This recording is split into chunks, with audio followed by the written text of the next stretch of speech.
People, this is Laura with Gone to the Horses, and today I am going to give you an update on the World Equestrian Games, because if you've been following me this past year, you know that I have been covering the World Games because it was right in my backyard at the Tryon International Equestrian Center, and it was a huge deal, and they had lots of preparation to get ready for it, and it was a great event. We had some great riders, some great horses. We had a hurricane in the middle of it that obviously upset a lot of the events and things that were scheduled, so not everything got put on correctly, but it was amazing to watch the logistics and all of the work that went in to get ready for this 7-discipline worldwide event. And after that, there was question about, if they were going to be able to keep up this type of a huge venue for one facility. And just because, Tryon stepped in right when Canada decided that they were not going to be able to host the 2018 Olympic World Equestrian Games, Tryon took it on. And being in my backyard for the whole past year, we pretty much did updates on Tryon and showing how they were preparing for all these different disciplines, because preparing for the endurance phase of this was huge. It was supposed to be a 100-mile endurance race, and 100 miles of trails is a lot, so the venue had to get ready for that. They had to get ready for the driving, and which is totally different than the cross-country course for the eventing, totally different obstacles and all of the logistics of putting that together and making sure that it's in spec, that within all the specs, had to have it approved by the FEI. They had to put a whole indoor arena in with stalls for the reining because they had special footing and the vaulting, so we watched that get prepared and come alive. It was amazing. The jumping and the dressage, that kind of was fine, although they had to build a whole nother big huge stadium just to be able to get all the people in and be able to have the dressage size and the room that they needed for this level of competition, because obviously this is the highest level that you can get besides the Olympic Games.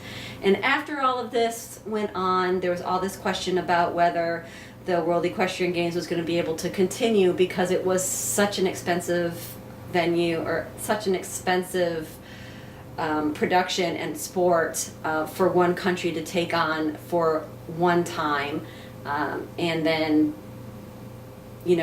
they weren't going to be able to have it there, or they weren't going to have it there again. It's kind of like the Olympics, one country hosts it, and then who knows when you will host it again, that type of a thing.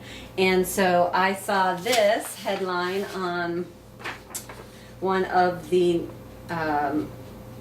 horse magazines that I watch. It says, "The future of the World Equestrian Games in question as FEI opens bidding process for individual championships," which I thought was pretty cool. And we talked about this, our friends, and just watching everything go together and how massive the whole production was and how much money had to go into supporting this huge event. And I just thought this really made a lot of sense. And I know there's still a lot of logistics that go with it, as far as the 3-day eventing still has to be at one venue, but there are a lot of places that do 3-day eventing anyway on a seasonal basis or whatever, so that might be really easy.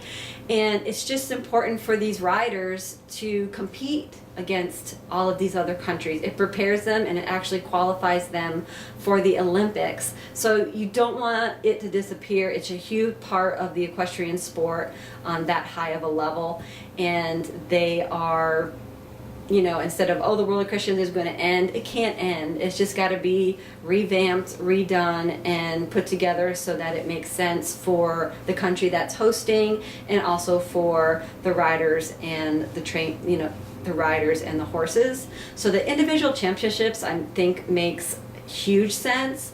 They still are taking bids for countries that want to do all 7 disciplines for the 2022 and 2026, and I think they're just going to weigh their options and find out what the bidding comes in as. We won't know anything until next November of 2019. I don't know if they'll put out some little highlights over the next year or so or not, but it does say in the article that I read that they won't know until next November. But I think it's a great idea.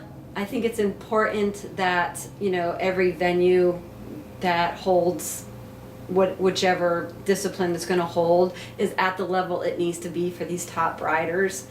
I think they're going to keep the dressage and the para-dressage together, which totally makes sense. They are saying that if you want to host more than one of the individual disciplines that you can, which makes sense, and they give you know, more attention to those countries that do want to host maybe one or they want to host 2 or 3 disciplines and over another country that may only host 1, so they will take that into more of a consideration. And I think they'll figure it out. They've got a good year to get it all situated and logistically put together. I read it, I was really excited because I was really concerned about how everything went here and how hard it was to get everything ready and how long it takes to prepare for this 2-week event. And then like some countries, as soon as the event's over, the venue is just desolate and they knock everything down, and it's just not economically sensible for countries to host it. And it's kind of the same thing I think the Olympics have kind of been thinking about this whole thing as well. And so I think it's a great idea. I'm glad to see that they are considering the individual championships so that they can still qualify and still compete in on a worldly level before the actual Olympics in 2024. So that sums it up. The World Equestrian Games is going to go on in 2022. We are just not sure exactly logistically how it's going to happen. So stay tuned. If I read any more, I will be updating my channel and letting you know what's going on. If you like the video, please give me a thumbs up, subscribe to my channel, and I will see you next time on Gone to the Horses. Bye.